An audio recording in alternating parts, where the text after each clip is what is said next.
Japan. Haneda Airport, Tokyo.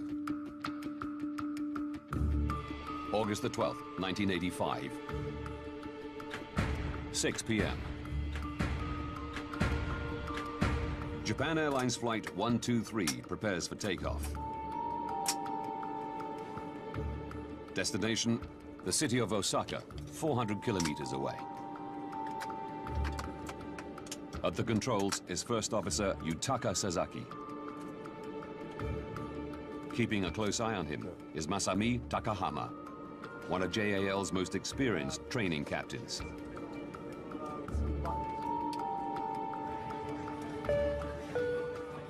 "26-year-old American Ward Wallach is one of a handful of foreigners on board.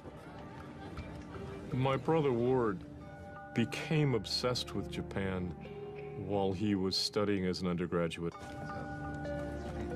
Now a postgraduate student in Tokyo, Ward has embraced Japanese life despite standing out.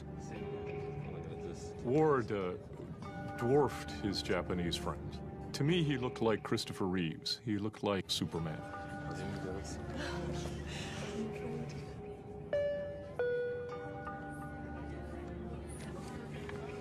Also on board is Japanese actor and singer Kyu Sakamoto.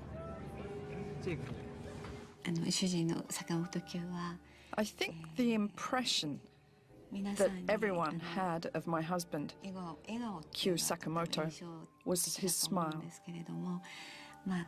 He had a big smile when he was performing on television.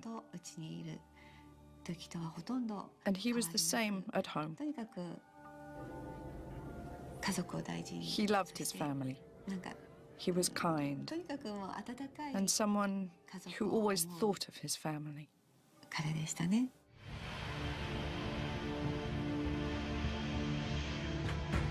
6:12 p.m.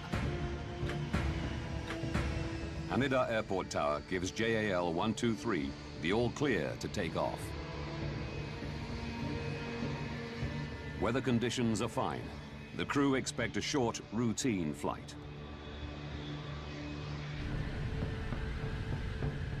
The Boeing 747 begins climbing to its cruising altitude of 24,000 feet.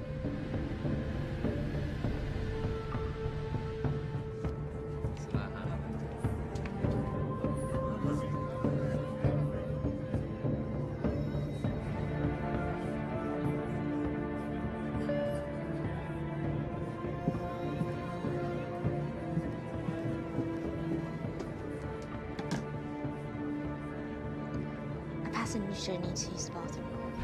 Be careful, please. Make it quick. 6:24 p.m.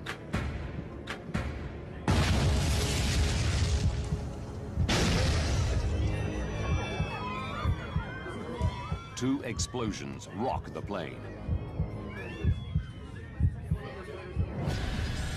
Something exploded. The gear door. Check the gears.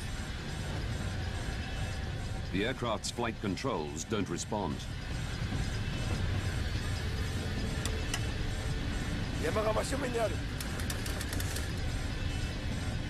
The crew desperately try to figure out what's happened.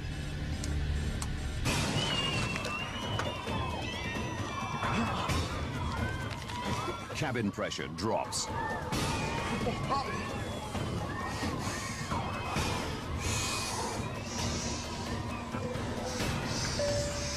Attention, emergency descent.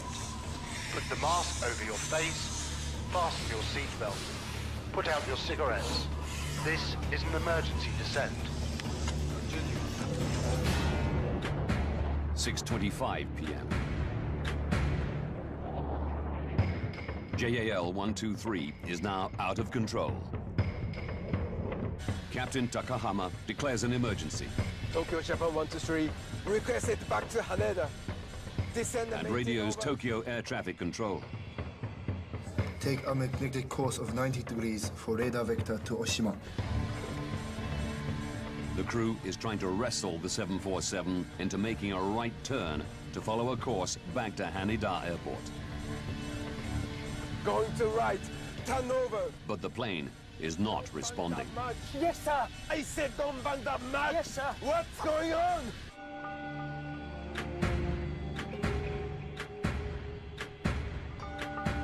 Tokyo Air Traffic Control radios JAL 123. Japan 123, please confirm you have an emergency. That's affirmative. What is the nature of your emergency?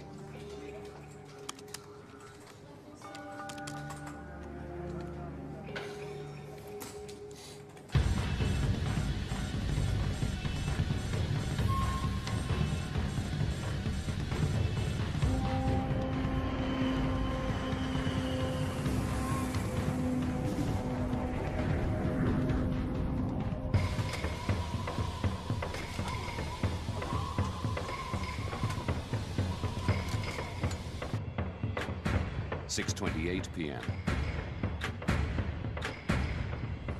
Japan Air 123, fly heading 090, radar vector to Oshima.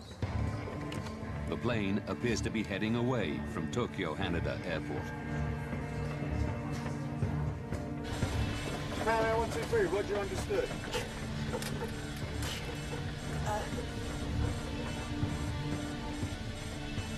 Japan Air 123, uncontrollable. Tokyo Control suggests heading for the closer Nagoya Airport, 133 kilometers away. Your position is 72 miles to Nagoya. Can you land in Nagoya? No, negative. Request back to Haneda. The crew want to aim for the longer runway at Tokyo's Haneda Airport.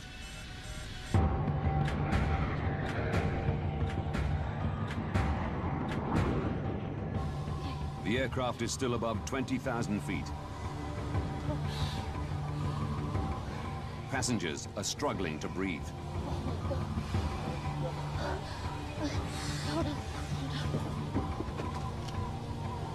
There's damage at the back. I don't know what to do. People can't breathe. Captain, the oxygen mask in 5 right failed. I think we better descend. Hi. The pilots attempt to lower the plane's altitude to increase the cabin's oxygen levels.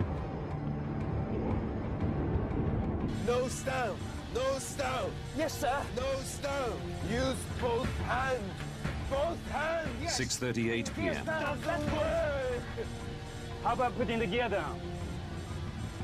To create drag and slow down the 747, the crew drop its landing gear. But a controlled descent is proving impossible.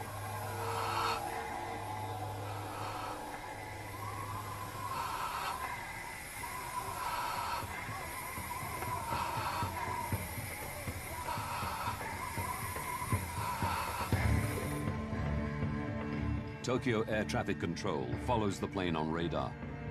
Over the next 3 minutes, the aircraft does a complete 360-degree turn, losing altitude all the time.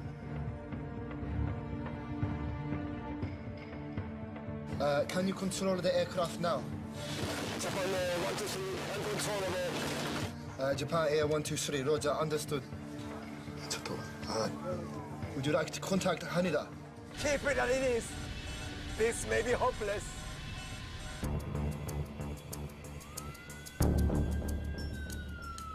At Yokota, a nearby U.S. military airbase, emergency crews are standing by. Japan Air 123, Japan Air 123, firm coast on guard. If you hear me, squawk 5423. Is the gear down? 6:47 p.m. The plane has dropped to 7,000 feet. But with little control over its heading, the pilots now face new dangers. Hey, there's a mountain ahead. JAL 123 is now miles off course, deep in the mountainous region northwest of Tokyo. Turn right. There's a mountain there. Take control to the right. Right turn. Right turn, that's right. We could hit the mountain. Yes, I know. The crew battle to lift the aircraft out of danger. Left turn. Put the power on. Left turn now. Left turn.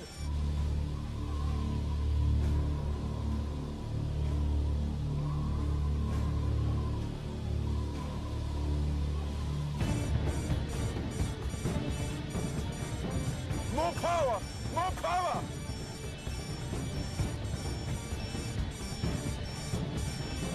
Max power. 6:53 p.m.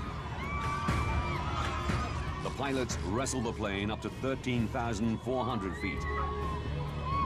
But it's still 65 kilometers northwest of Tokyo Airport. All air traffic control can do is watch. We are ready for your approach at any time and coordinating with Yokota. Yokota available for landing also. Power stop! Flapping now! On board, the plane pitches forward and starts an uncontrolled dive. Power! Power! Flap! Close up! It's the end.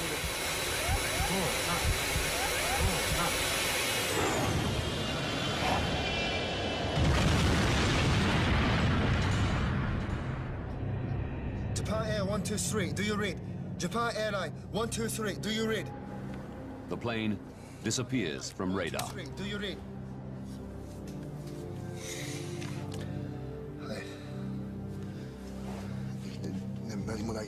The wreckage of a jumbo jet can be seen scattered across the mountains. A specially configured 747 loaded with more than 500 people at the peak of one of Japan's most popular travel holidays, and no signs of survivors. I knew from the breaking news that a plane had disappeared from the radar. But I had no idea if my husband was on that plane or not.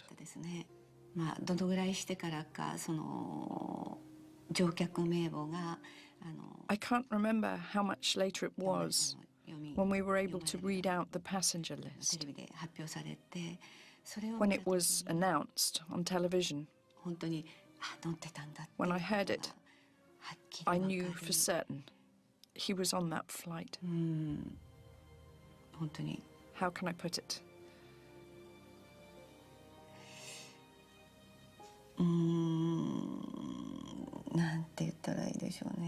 I was aghast.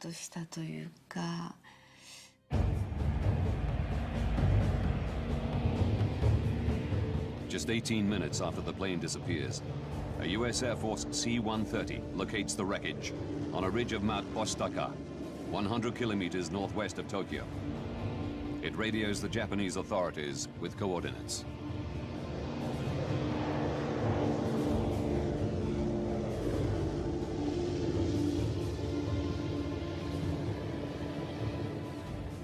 The U.S. offers military assistance. The Japanese decide to go it alone and set in motion their own rescue mission. In charge are the Japanese Self-Defense Forces. Yoshihisa Masuda is stationed at a military base in Chiba Prefecture, close to where the plane crashed.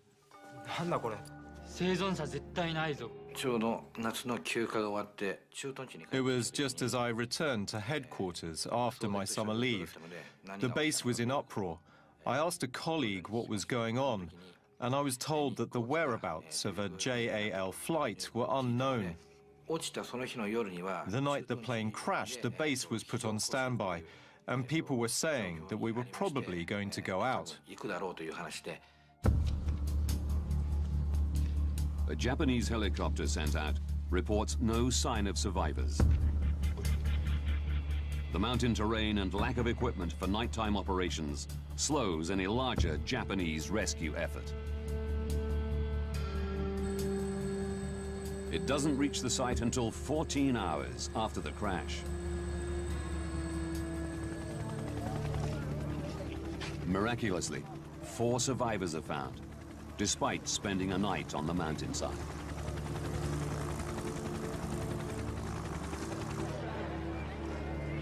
But 520 people are dead, including Q Sakamoto and Ward Wallach.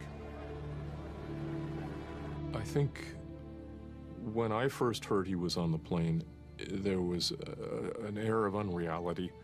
I mean, Ward was vibrant, he was young. It's not supposed to happen that way. It was unreal.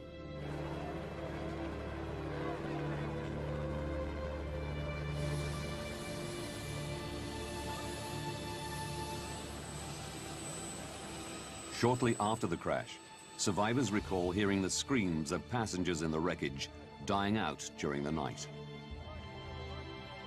Physicians at the scene note some of the injuries they found would not have been fatal if help had arrived sooner.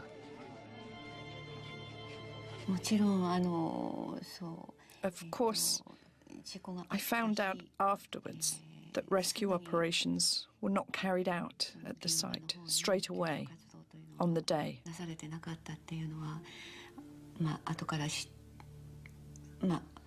But they should have gone straight away. Why?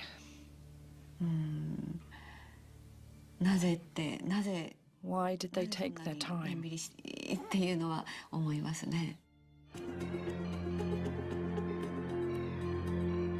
Now, by rewinding the events and going deep into the official investigation, we can reveal what lay behind the deadliest single air accident in aviation history.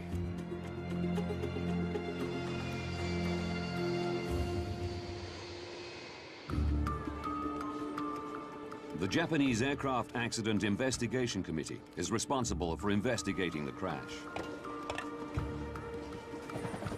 As demanded by Japanese law, alongside this is a criminal investigation run by the police.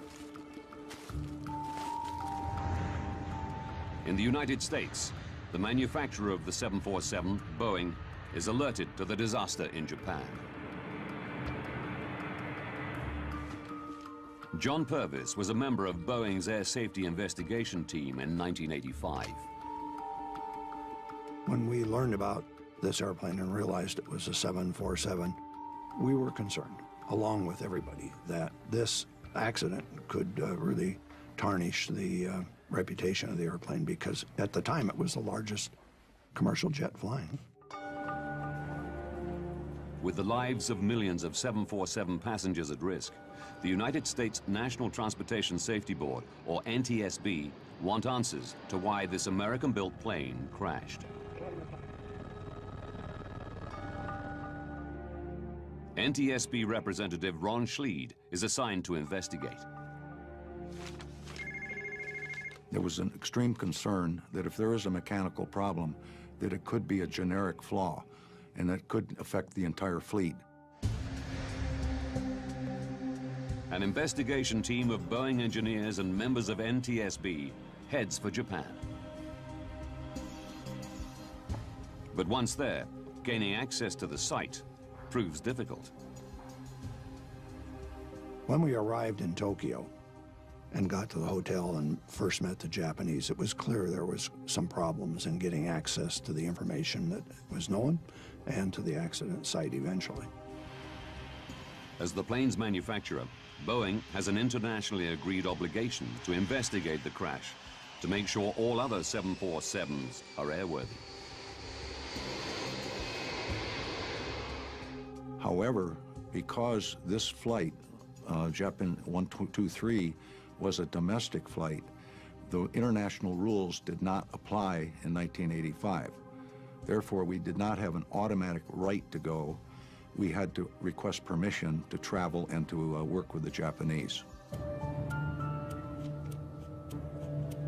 Whilst the Americans wait for police permission to access the crash site, Japanese air accident investigators share with them JAL 123's cockpit voice recordings.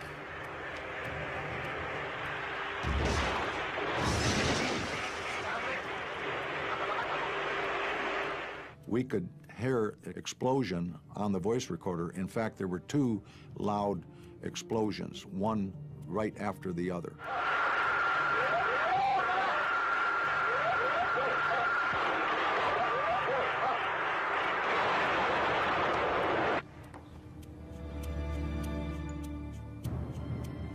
Survivors confirm there was an explosion at the back of the plane, leading investigators to a chilling conclusion.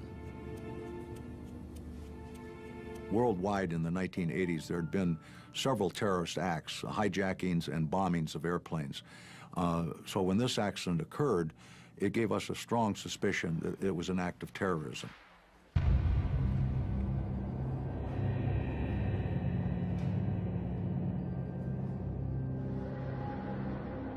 We were very highly suspicious that this was a bomb. Further evidence of a possible bomb detonation comes to light in Sagami Bay, 153 kilometers south of the crash site.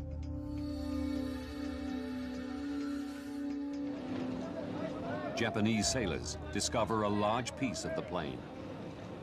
One of the early things we were showing was the vertical fin, or the tail of the airplane, which had come off over water south of Tokyo, right under the flight path of the airplane. And it indicated that the airplane had had a catastrophic problem well before they ever got to the accident site. A photograph taken during the last minutes of JAL 123's flight confirms investigators' fears. It clearly shows the tail fin is missing. It was, very clear that something unusual had happened. And again, this added to our conjecture that this could have been a bomb. 5 days after their arrival, the American investigation team is granted permission by the Japanese police to access the crash site.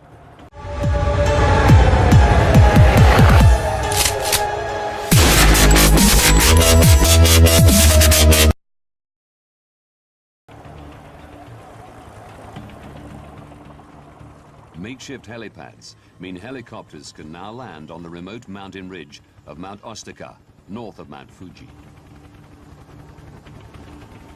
It was chaotic at the top. Helicopters coming and going and coming and going continuously. The investigators begin searching amongst the wreckage for JAL 123's major structural components. One of the things you do as an investigator is you first look for what we call the four corners of the airplane. Where's the nose? Where are the wingtips? Where's the tail? A few meters down the ridge, they find remains of the aft pressure bulkhead, or APB.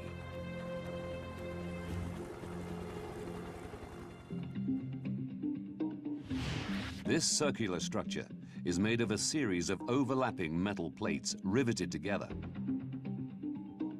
Sitting between the cabin and tail section, it's designed to stop pressurized cabin air escaping through the back of the aircraft.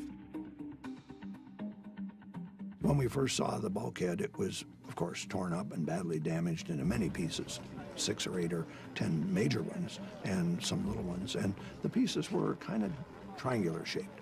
They ran from the center of the bulkhead out to the edge, something like a chunk of an umbrella.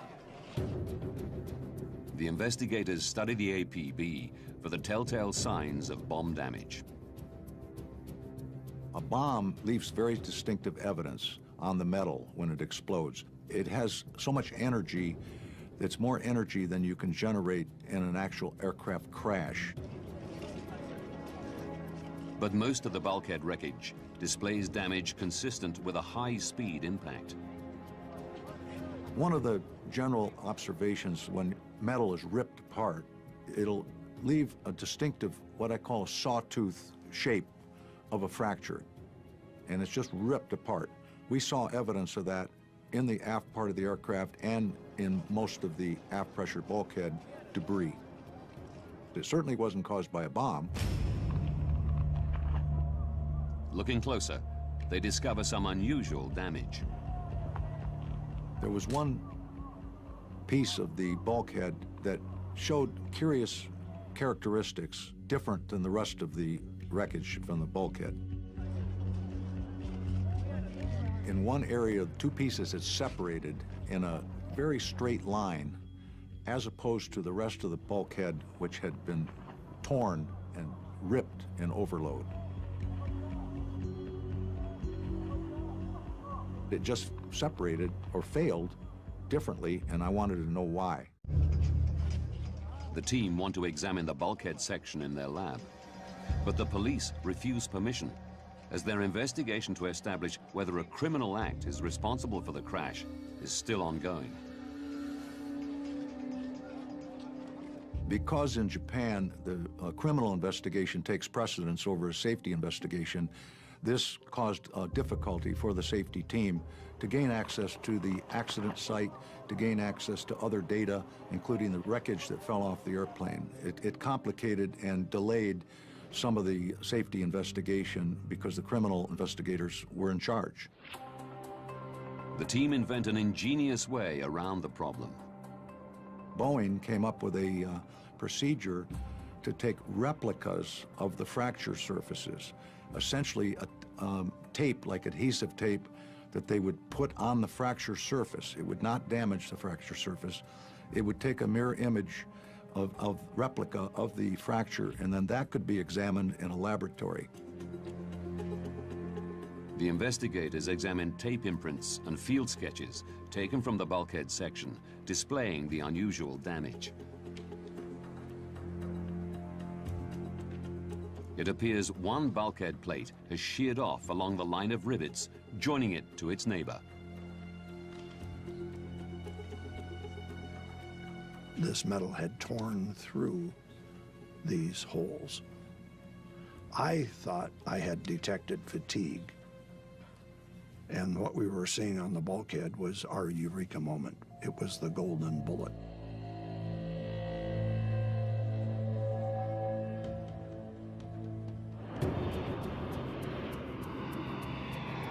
Having detected the telltale signs of metal fatigue, the investigators now need to know what caused it. They must also find out whether this is an isolated incident or a problem that could ground over 600 747s in service at the time. The investigators pore over the plane's history. In it, they discover that the plane had once been involved in an unusual accident. They learned that in 1978, at Osaka Airport, the plane's pilot landed with the nose too high. The tail struck the ground and scraped along the runway. The aft pressure bulkhead was damaged and needed repairing. It had been repaired 7 years earlier, and it became very, very critical to the investigation, very interesting to us. Discovering the fact that the airplane had had a repair was a huge turning point in the investigation. Boeing HQ in Seattle faxed the repair report to the investigative team in Japan. When the airplane had been damaged and the repair crew looked at the airplane, it was clear they were going to have to replace the bulkhead.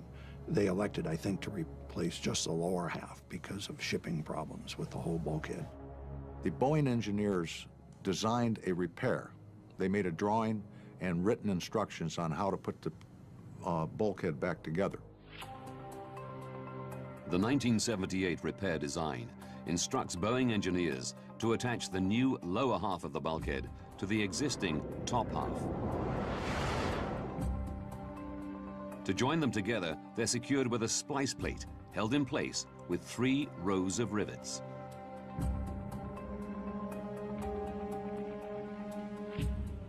As the unusual metal fracture sheared off along the line of rivets, the investigators' suspicion falls on the join between the splice and the bulkhead's 2 halves. The team calculates what would happen if the repair used fewer rivets than required.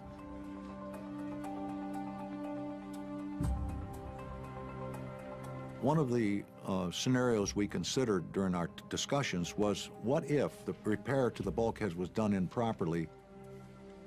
One of the team members did a mathematical calculation, if that were true, and it determined that the bulkhead would fail at about 11,000 cycles.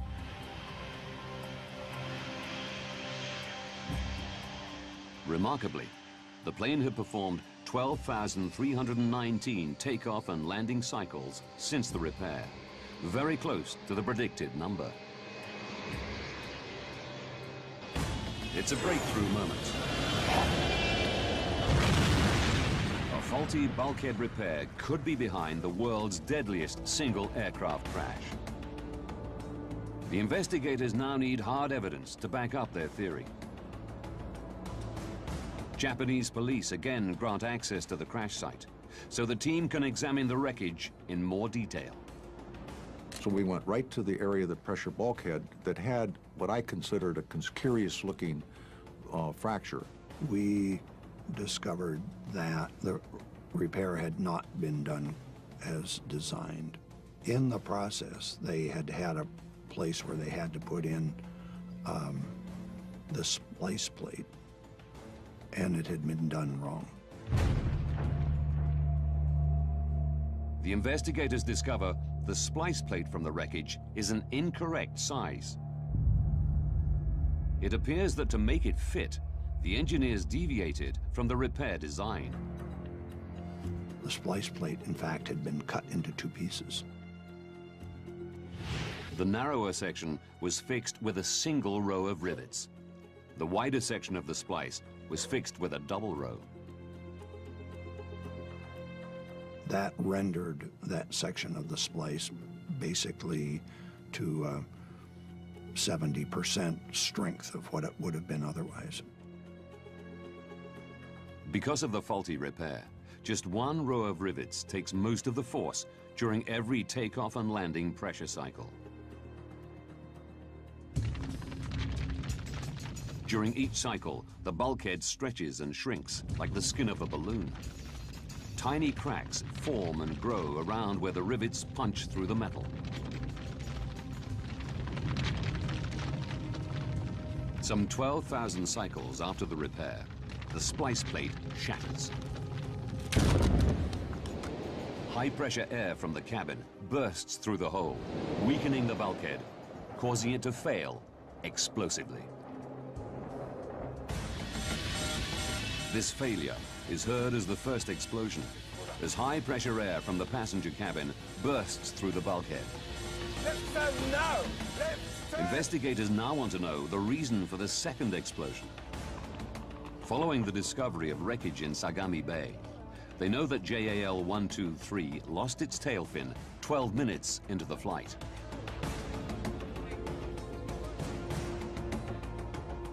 Revisiting the flight recorder, they realize this is around the same time that both explosions are heard, leading the team to an astonishing conclusion.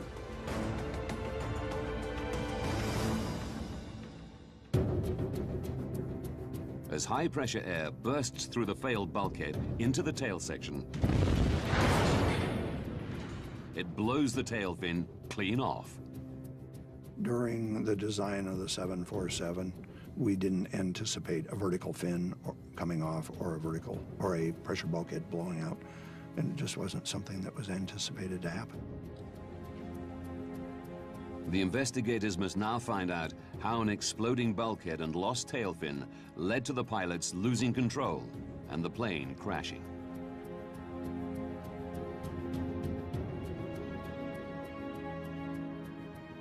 Air traffic control tracked JAL 123 meandering deep into the Kanto mountain range, away from Haneda Airport in Tokyo, and recorded the plane repeatedly losing and then gaining altitude.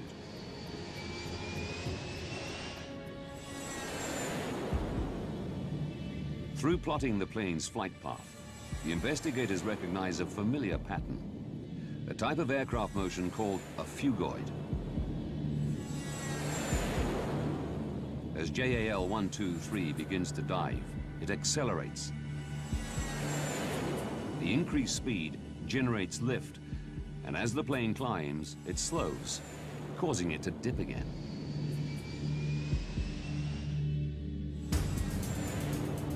The investigators know this phugoid motion is indicative of an aircraft with inoperable control surfaces.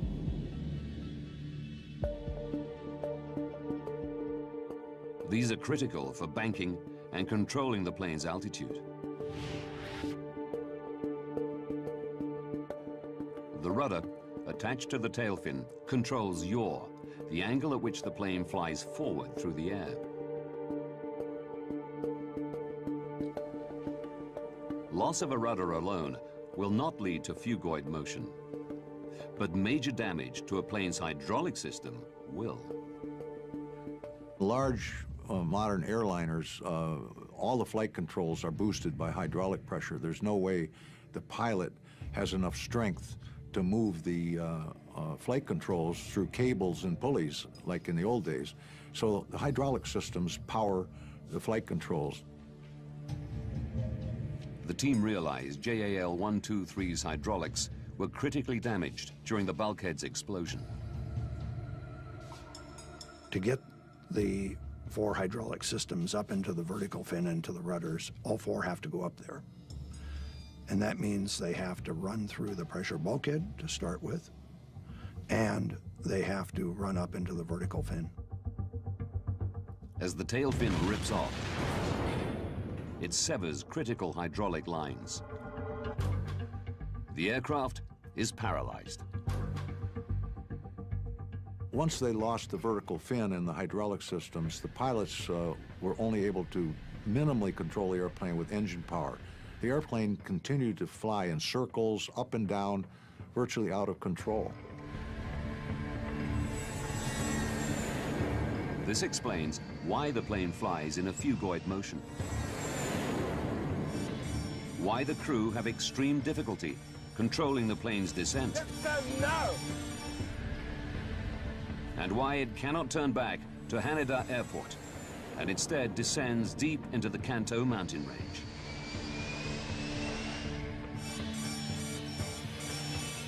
The crew's only option is to ride the throttle, trying to maneuver the plane by powering each of the engines separately. At the mercy of their stricken aircraft, there is nothing the pilots can do. A crash is inevitable.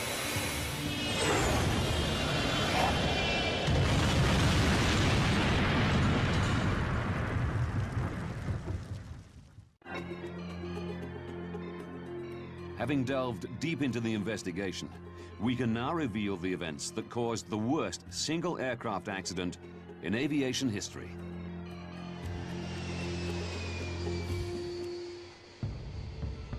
June the 2nd, 1978. 7 years to disaster.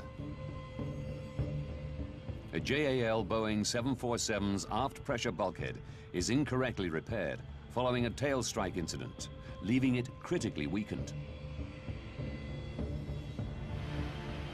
6:12 p.m., August the 12th, 1985. 44 minutes to disaster. The same JAL plane takes off from Haneda Airport, Tokyo.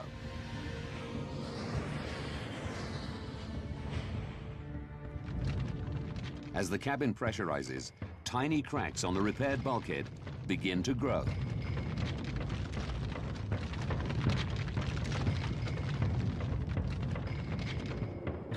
"32 minutes to disaster.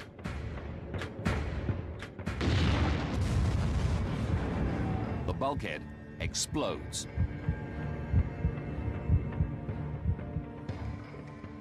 Pressurized air blasts into the plane's tail section, ripping off the tail fin and severing the hydraulic lines. 31 minutes to disaster. Captain Takahama declares an emergency. The pilots fight to control the aircraft, unaware that their basic flight controls are permanently disabled.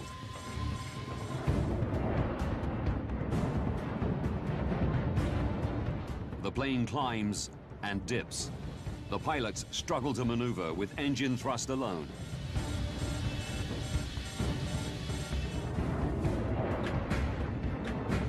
Eight minutes to disaster. Turn right. The pilots guide the plane down to 7,000 feet. Right. But it's now in the heart of the Kanto mountain range. 6:56 p.m. Seconds to disaster. Pull up. Pull up.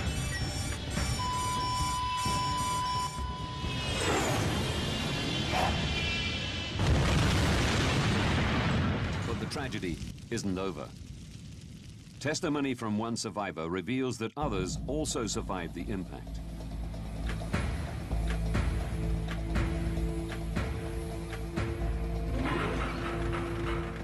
"24 minutes after disaster. An American Air Force C-130 finds the crash site and reports its location to Japanese authorities.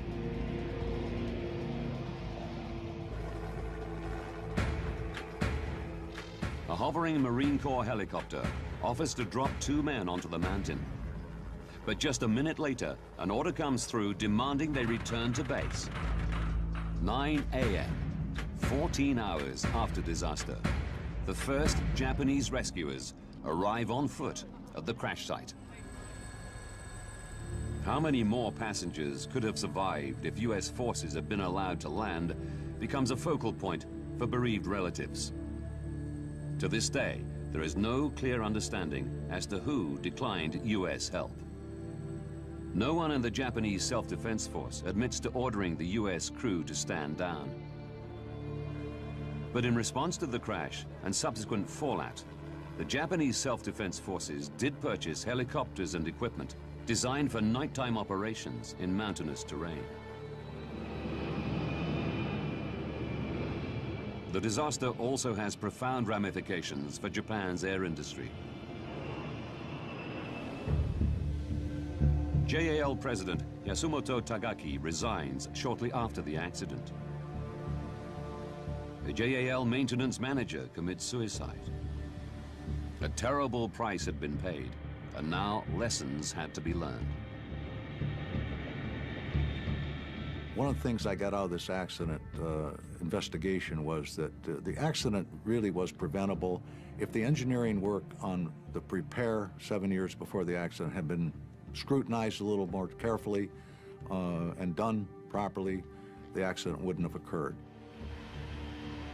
Boeing confirmed an incorrect repair caused the failure of JAL 123's bulkhead.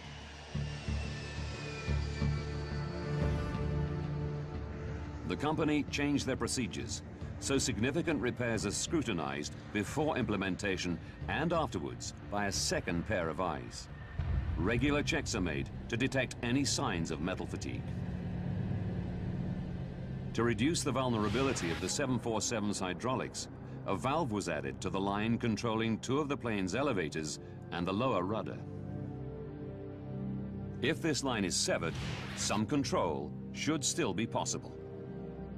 I think this accident taught the aviation industry a lot of lessons, things about airplane design and maintenance. It was really an important step in improving aviation safety around the world. JAL admitted no liability for the crash, but offered to pay compensation.